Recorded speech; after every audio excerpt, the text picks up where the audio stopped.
തലവൻ സിനിമ ഇറങ്ങി അന്ന് തുടങ്ങി കുറേ നല്ല റിവ്യൂസൊക്കെ കേട്ടിട്ടുണ്ടായിരുന്നു. അപ്പോൾ ആ സിനിമ ഒന്ന് കാണണമെന്ന് അങ്ങനെ വിചാരിച്ചിരിക്കുമ്പോഴാണ് നമ്മുടെ കൂട്ടുകാർ വന്നെത്തിയത്. സനീഷും ന്യൂലും. സനീഷ് എയർഫോഴ്സിൽ വർക്ക് ചെയ്യുന്ന ആളാണ്.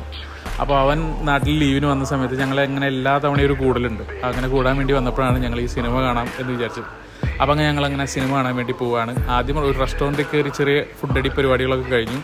അതിനുശേഷം സിനിമയ്ക്ക് പോവുകയാണ് ഞങ്ങൾ.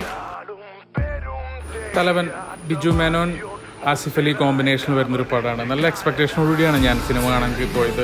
അവിടെ നമ്മുടെ ആമ്പല്ലൂർ ശ്രീലക്ഷ്മി തന്നെയാണ് ഇത്തവണയും സിനിമ കാണാൻ പോയത്. അവിടെ ചെന്ന് ടിക്കറ്റൊക്കെ എടുത്ത് ഞങ്ങൾ ഭയങ്കര ഇൻട്രസ്റ്റോടെയാണ്. ഒരു സസ്പെൻസ് ത്രില്ലർ കാണുന്ന ഭയങ്കര ഒരു മൂഡോടുകൂടിയാണ് ഞങ്ങൾ ആ സിനിമയ്ക്ക് കയറിയത്. അങ്ങനെ ഞങ്ങൾ തിയേറ്ററിൻ്റെ ഉള്ളിലേക്ക് കയറി. തിയേറ്റർ ഫുള്ളാണ് കേട്ടോ, ഹൗസ്ഫുള്ളാണ് സിനിമ. ചെറിയ തിയേറ്ററാണ് എങ്കിലും ഫുള്ളി ആൾക്കാരുണ്ട്. 10:30 ഷോ ആയിട്ട് പോലും ഡീസൻ്റ് ആയിട്ടുള്ള ഒരു ഫസ്റ്റ് ഹാഫുള്ളൊരു സിനിമയാണ് തലവൻ. തലവൻ്റെ ഫസ്റ്റ് ഹാഫ് ശരിക്കും ഒരു സസ്പെൻസ് ത്രില്ലറിന് വേണ്ട എല്ലാ ചേരുവകളും അടങ്ങിയ നമ്മളെ ക്യൂരിയസ് ആക്കുന്ന ഒരു ഫസ്റ്റ് ഹാഫാണ്. എന്നാൽ ഫസ്റ്റ് ഹാഫ് പോലെയല്ല സെക്കൻഡ് ഹാഫ്. സെക്കൻഡ് ഹാഫിൽ കുറേയേറെ പ്രശ്നങ്ങളുള്ളൊരു സിനിമയാണ്. ഫസ്റ്റ് ഹാഫിൽ ബിൽഡ് ചെയ്ത പല ലെയേഴ്സും കണക്ട് ചെയ്യുന്നതിനും അതിനൊരു റീസൺ നൽകുന്നതിനും സെക്കൻഡ് ഹാഫിന് കഴിഞ്ഞില്ല. മൊത്തത്തിൽ ക്ലൈമാക്സും അത്ര വിചാരിച്ചത്ര നന്നായില്ല. സത്യത്തിൽ പാളിപ്പോയ ഒരു സസ്പെൻസ് ത്രില്ലറാണ് ജിസ് ജോയുടെ തലവൻ. ഇത് എൻ്റെ അഭിപ്രായമാണ്. നിങ്ങളുടെ അഭിപ്രായങ്ങൾ കമൻറ്റിൽ രേഖപ്പെടുത്തൂ. ഇനി അടുത്ത വീഡിയോയിൽ കാണാം.